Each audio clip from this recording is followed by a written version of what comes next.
Assalamualaikum warahmatullahi wabarakatuh. Selamat pagi, sore, atau malam adik-adik semua.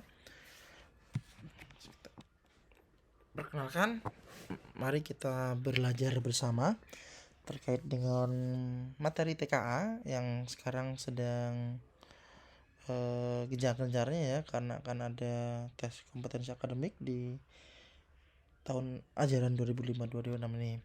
Baik, untuk kita bahas untuk soal yang pertama terkait dengan operasi hitung bilangan cacah ya.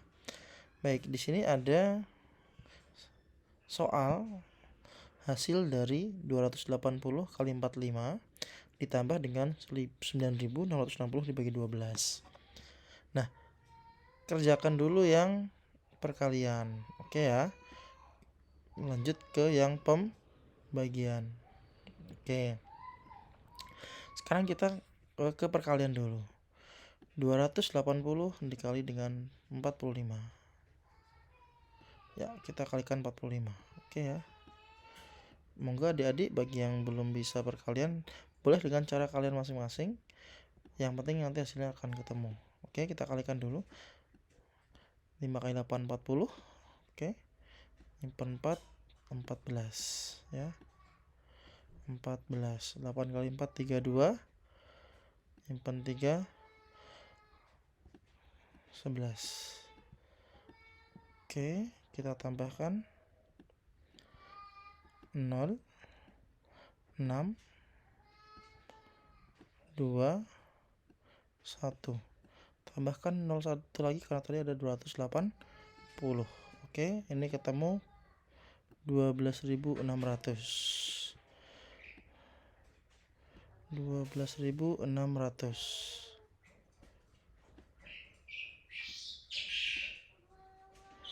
Nah, untuk yang selanjutnya kita bagi dengan 12, berarti 9.660. 9.660 kita bagi dengan 12. 960 dibagi dengan 12. Oke, kita bagi dengan 12. Hasilnya berapa? Coba kita kalikan dengan 8. 12 kali 8 adalah 96. Oke, kita kurangi. Kemudian turunkan angka 6. Nah, karena angka 6 ini belum bisa dibagi 12, maka kita turunkan angka lagi 0. Nah, akan tapi di sini banyak yang salah. Kita tambahkan lagi dengan angka 0 di sini karena kita turunkan 2 angka. Nah, tinggal 60 berapa kali 12? Itu adalah 5. Berarti jawabannya adalah 60. Ya, 60 sisa habis 0. Maka untuk soal yang nomor 1, soal 1 adalah sebentar, 805 tambah ini ya, kita tambahkan dengan 805. 805 kita tambahkan, maka akan ketemu hasil 5 0 14 3 1. Berarti 13.405 atau jawabannya adalah D. Baik, ini untuk soal yang pertama. Kita lanjut nanti nggih, kira anak saya agak rewel. Bentar nggih. Oke, kita lanjutkan lagi untuk soal yang nomor 2. Ya, ini soalnya. Bu Dina berbelanja kebutuhan dapur di toko sembako murah. Ia membeli 3 botol minyak goreng, kemasan 2 liter dan 7 kg beras. Dina membayar dengan uang 2 lembar 100 ribuan dan 1 lembar 50 ribuan. Berarti Dina itu membawa uang sebanyak 250 ribu karena ada 2 lembar 100-an sama 1 lembar 50 ribuan. Oke ya. Ini uang yang dibawa Dina untuk berbelanja di sebuah toko. Nah, kita lihat informasi selanjutnya bahwa ini ada toko sembako murah itu yang dibeli oleh Dina. itu kalau harga 2 liter itu 41.000 per botol. Untuk mie 3,5 per bungkus dan untuk beras 16,5 per kilogram. Tadi Ibu Dina itu membeli 2,2 liter ya minyak goreng 3 botol. Berarti ini tinggal per botolnya 41.000, berarti uang belanja untuk beli minyak goreng itu kita tinggal kalikan dengan 3 ya. 41.000 itu kita kalikan 3. Ini untuk minyak ya. Jadi ketemu 123.000. Oke ya. Ini yang untuk minyak goreng. Oke ya. Minyak goreng ada 123.000 ya. Kemudian ibu membeli juga beras sebanyak 7 kilo. Berarti kita kalikan 7 aja. Kita kalikan 7. Oke, kita ketemu berapa? 16.500. 16.500 dikalikan dengan 7. Ya, kita kalikan 7. 5 kali 7 itu adalah 35. Ya. 35. 7 kali 6 itu 42. Ditambah tadi kita masih simpan 30, berarti 45 juga. Ya. Tambah 7 tambah 4 jadi 11. Ya. Ini tambah 02. Berarti 115.500. Ini 115.000. Oke, 500. Nah, jadi belanja yang belanjaan Bu Dina itu totalnya berapa? Ya, dari itu tadi 123. Oke ya. 23.000. 123.000 ditambah dengan 115.500. Ini kalau kita mau cari ini dulu ya. Kita belum masuk ke pertanyaan soal. Nanti kita tinggal kita lihat satu-satu.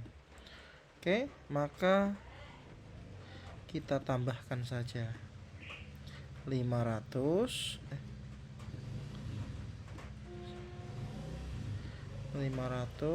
kemudian ini 8 3 2. Oke ya. Ternyata total belanjanya 238.500. Tetapi di sini ada diskon 10.000 untuk setiap pembelian minimal 200.000. Karena ini sudah memenuhi minimal, maka Ibu Dina mendapat potongan harga. Potongan atau diskon sebesar 10.000.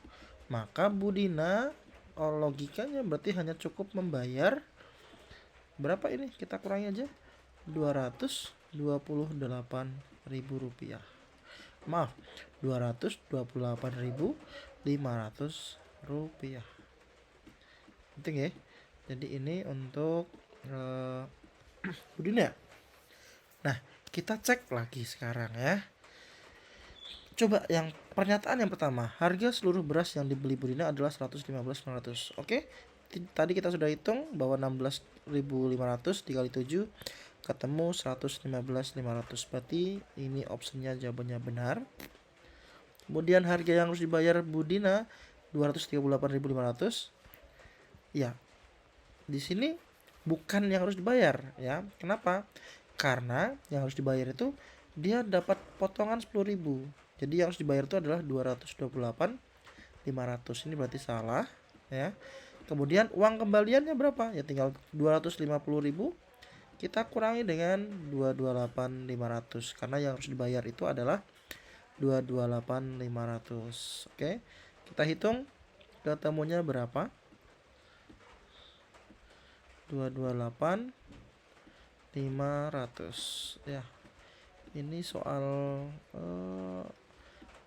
numerasi matematika tapi digabung dengan literasinya. Kita kurangi 500 ya kan. Kemudian 9,81 karena tadi udah terpinjam 10 sini jadi 9 di sini ya. 9. Ini sudah terpinjam jadi 4. Maka 4 kali 2 21.500. Ternyata selisihnya kembaliannya 21.500. Ya, betul pernyataan ini. Jadi, untuk nomor 2, pernyataan yang benar adalah pernyataan 1 dan pernyataan 3. Sampai sini ada yang belum paham, silahkan tanyakan di kolom komentar ya teman-teman. Lanjut ke nomor 3. Pak Burhan adalah seorang pengrajin batik tulis. Dalam sebulan, Pak Burhan itu dapat memproduksi berbagai motif batik. Persediaan batik Pak Burhan sebagai berikut. Ada motif sidomukti, itu ada 54 potong kain. Motif nitik ada 42 potong kain. Motif chip toning ada 48 potong kain. Nah, kain batik tersebut didistribusikan ke sebanyak-banyak toko batik. Setiap toko menerima kain batik dengan motif dan jumlah sama banyak. Nah, soal ini adalah soal terkait dengan FPB, karena kita membagi banyak, ya, membagi banyaknya kain batik ini sama banyak. Nah, ciri-ciri dari soal FPB itu seperti itu, membagi sama banyak. Kalau KPK biasanya berangkat bersama-sama lagi, bertemu lagi kapan, itu adalah soal KPK gitu ya. Bisa juga soal kelipatan juga seperti itu.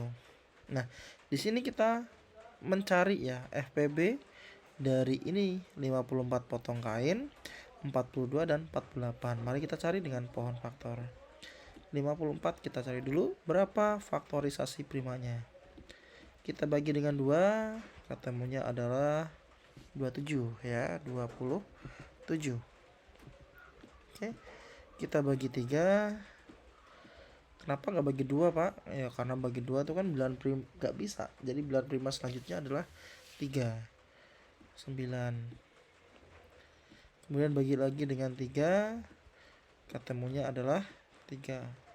Maka faktorisasi primanya adalah 2 kali 3 pangkat 3. Ya, 2 kali 3 pangkat 3. Kemudian yang 42. 42 kita bagi dengan bilangan prima terkecil dulu, yaitu adalah 2. 42 dibagi 2 itu adalah 21. 21 tidak bisa dibagi 2, kita bagi dengan 3, maka ketemunya 7. Maka faktorisasi prima dari 42 adalah 2 kali 3 kali 3 kali 7 kali 7. Selanjutnya adalah 48. 48. Kita buat faktorisasi dari 48, kita bagi 2 dulu, ketemu 24 gitu ya. Kemudian kita bagi 2 lagi, ketemu 12. Ya, maaf, ini bagi 2 dulu, ketemu 12. Kita bagi 2 lagi, ketemu 6 ya. Kita bagi 2 lagi, ketemu 3. Ketemu 3. Nah, faktorisasi primanya adalah 2 pangkat 4. 2 pangkat 4 dikalikan 3. Oke. Nah, FPB itu faktorisasi persekutuan terbesar ya. Jadi silahkan cari bilangan yang masing-masing di di setiap komponen ini ada. Contoh 2 di 54 ada, di 42 juga ada, 48 juga ada. Cuma kita cari ambil yang nilainya terkecil. 244 kan terbesar, ini nggak dipakai. Ada 2, Pak, berarti kita ambil salah satu aja ya. Kita ambil 2. Sekarang 3. Ada nggak di 54? Ada. Di sini juga ada, di sini ada. Berarti kita ambil yang terkecil. Ini 3/3 besar. Ini kita besar, kita ambil yang ini. Berarti 2 kali 3. 7 ada tidak? 7 di 52 nggak ada, 48 nggak ada, maka tidak terpakai. Maka ini FPB-nya adalah 6. Berarti kain ini akan dibagikan ke sebanyak 6 toko yang ada gitu ya.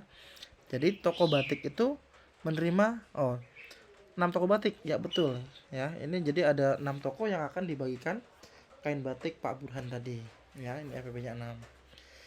Sekarang jumlah kain batik yang diterima setiap toko adalah 23 potong. Oke, kita lihat ya. Jumlah kain batik yang diterima setiap toko 23 potong. Baik. Sekarang yang motif sidomukti. Motif sidomukti kita coba bagi ke 6 toko, maka setiap toko dapat berapa ya. Sidomukti kita bagi dengan 6. Berapa? 9 ya. Untuk sidomukti ada 9. Ini SM. Sidomukti ada 9. Motif nitik kita coba bagi 6. 42 kita bagi ke 6 toko ya. Ke 6 toko, maka ketemunya adalah 7 ya. Kemudian untuk Ciptaning ya, ini ada 48, kita bagi 6, maka ketemunya adalah 8 ya, 8. Maka coba kita jumlah setiap toko dapat berapa kain. 9 tambah 7 16, 16 tambah 8 itu adalah 24. Ternyata setiap toko itu mendapat 24 potong kain batik. Di sini 23, berarti jawabannya salah. Oke. Sekarang setiap toko menerima kain batik motif sidomukti 2 potong lebih banyak dari nitik. Kita lihat setiap toko itu sidomukti ada 9, nitiknya ada 7. Ternyata ada 2 lebihnya ya, 2 potong lebih dari motif nitik ya. Jadi motif SM ini, motif sidomukti itu 2 potong lebih banyak dari nitik. Berarti 2 tambah 7 kan 9. Ini jawabannya benar. Gitu ya. Jadi untuk soal ini kita menggunakan FPB ya. Baik, kalau ada pertanyaan silahkan sampaikan di kolom komentar. Kita lanjut ke soal nomor 4, yaitu terkait dengan soal KPK. Di sini ada Chandra, Gilang, dan siapa itu? Riko. Ini akan mengikuti kursus renang di tempat yang sama. Cuma bedanya si Chandra itu ambil paket A, Galang itu ambil paket B, dan si Riko itu ambil paket C. Untuk jadwalnya, paket A itu setiap 3 hari sekali, dimulainya tanggal 25. Dan paket B setiap 6 hari sekali, dimulai tanggal 19. Sedangkan paket C dimulai setiap 7 hari sekali, dimulai tanggal 23. Mari kita hitung dulu ya. Kita cari mereka itu berenang bersama pertama kali tanggal berapa. Gitu ya. Kita cek dulu si Chandra. Chandra itu dimulainya renang tanggal 25 Agustus ya. 25 Agustus. Otomatis renang selanjutnya karena dia 3 hari sekali, maka ke tanggal 28. Gitu ya. Lanjut ke tanggal 31. Lanjut ke tanggal 3 September. Lanjut ke tanggal 6 September. Ya. Lanjut ke tanggal 9 September. Dan seterusnya. Sedangkan si Galang ini latihan ya pada tanggal 19 Agustus, tetapi dengan jarak waktu yang lebih lama, yaitu setiap 6 hari sekali. Maka dia akan berlatih renang lagi di tanggal 25. Kemudian dia akan berenang lagi bersama di tanggal 31. Oh, ternyata Galang sama Chandra ketemuan di tanggal 31 ya. Lanjut ke tanggal 6. Oh, tanggal 6 juga sama ya. Mereka ketemu lagi. Lanjut ke tanggal 12 gitu ya. Nah, sekarang si Riko. Riko ini lebih lama lagi, ternyata 7 hari sekali. Dia tuh latihan renang setiap 7 hari sekali. Mungkin gak mau cepet-cepet ya. Jadi latihan, dia udah pro, dia latihannya agak lama. 23, 7 hari sekali berarti tinggal 30 gitu. Kemudian tambah 7 lagi 37, karena Agustus tuh sampai 31, maka 37 kurangi 31, maka akan ketemu 6. Tambah lagi 7, 13. Nah, di sini kita sudah dapat mereka bertemu pertama kali, yaitu di tanggal 6. Gitu ya. Di tanggal 6. Oke, jadi ini mereka pertama kali ketemu ini di tanggal 6 September. Ya, 6 September 2025. Otomatis ini menjawab pernyataan yang pertama ini adalah benar ya, benar. Nah, kalau sudah ketemu tanggal bersama-samanya, nah barulah kita cari KPK antara 3, 4, dan 7. Maaf, KPK antara 3 ya, KPK antara 3, 6, dan 7. Nah, ini yang dicari. KPK antara 3, 6, dan 7. ya, antara 3, 6, dan 7. Sudah, 6 ini hanya 2 kali 3 ya. Ini kan 2 kali 3. Nah, karena 3-nya ada 2, kita pilih salah satu. Ini nggak usah dipakai. Artinya KPK-nya hanya tinggal 6 kali 7. Ya, 6 kali 7. Yaitu 42. Ya, 42. 42. Ya, jadi mereka itu akan bertemu lagi untuk yang kedua kali, ketiga kali, keempat kali, kelima kali. Ini sebanyak 42 hari dari tanggal 6. Nah, maka mereka ketemu lagi untuk yang kedua kalinya. Jadi mereka ini bersama-sama renang itu setiap 42 hari sekali. Jadi untuk option B ini udah terjawab, pasti salah ya, ini nggak jawaban. Nah, sekarang coba kita cek untuk jawaban ketiga. Bertemu kedua kalinya tanggal berapa lagi? Nah, sekarang tanggal 6 September ya, 6 September 2025, 42 harinya lagi tanggal berapa? Paling gampangnya itu kan 6 September. Paling gampang tuh kan September ada 30 ya. Nah, tinggal 42 kurangi 30. Nah, ini ada berapa? Itu ada 12 ya, ada 12. Tanggal 12 Oktober. Tetapi tadi kan kalau dimulai dengan tanggal 30 ini kalau kita mulai dengan tanggal 1. Nah, di sini dimulai di tanggal 6. Ya enggak? Kurangi September 30 bulan ya, 30 bulan. Jadi kalau mulai dari tanggal 1 sampai tanggal 30 ini ada tanggal 12 Oktober. Tetapi karena tadi mulainya tanggal 6, maka dia akan latihan lagi di tanggal ini dia. 18 Oktober 2025. Ya, ini dia mereka akan latihan untuk yang kedua kali di tanggal ini. Nah, latihan kedua selanjutnya di tanggal berapa? Ya, 42 hari lagi dari bulan Oktober. Sekarang 42 ke Oktober itu kan 31, berarti 42 gitu ya. 42 kurangi 31, ada berapa ini? Ini ada 11 ya. Nah, ada 11. Tapi ingat ya, kita masih menyimpan 18 hari yang belum dimasukkan. Berarti tambahkan dengan 18, yaitu 29. Jadi pertemuan ketiga kalinya di tanggal 29 apa ini tadi? November. Nah, ada nggak di sini tanggal pertemuan keduanya berapa di option ini? Pertemuan keduanya tanggal 28. Oh, salah. Yang betul tanggal berapa? 18. Berarti jawabannya hanya satu ya, hanya yang di atas ini. Oke ya, itu yang soal nomor 4. Nah, sekarang soal yang nomor 5. Perhatikan gambar berikut. Pecahan yang senilai dengan gambar tersebut. Ini simpel banget ya. Yang diarsir ada berapa? 1, 2, 3, 4. Ada 4 yang diarsir. Dari total keseluruhan berapa ini? 1, 2, 3, 1, 2, 3. 9 ya. 4/9. Senilai dengan ini berapa? Kalau yang paling kecilnya berarti 2/3. Ya. Ini pecahan terkecilnya 2/3. Kalau terbesarnya ya tinggal kita kalikan 2, kalikan 3, 4 dan seterusnya. Kalau kalikan 2 jadi 8. 8/18 ya. Kalau kalikan 3, ayo lanjut. 4 kali 3 berapa? 4 kali 3 12 ya. 12 per 9 kali 3 27. Jawabannya adalah yang C. Itu ya. Simple untuk yang nomor 5. Insya Allah kalian bisa. Ya. Nomor 6. Baik, karena nanti videonya terlalu lama, saya potong dulu sampai nomor 5. Untuk nomor 6 kita lanjut esok di pertemuan selanjutnya. Selamat belajar.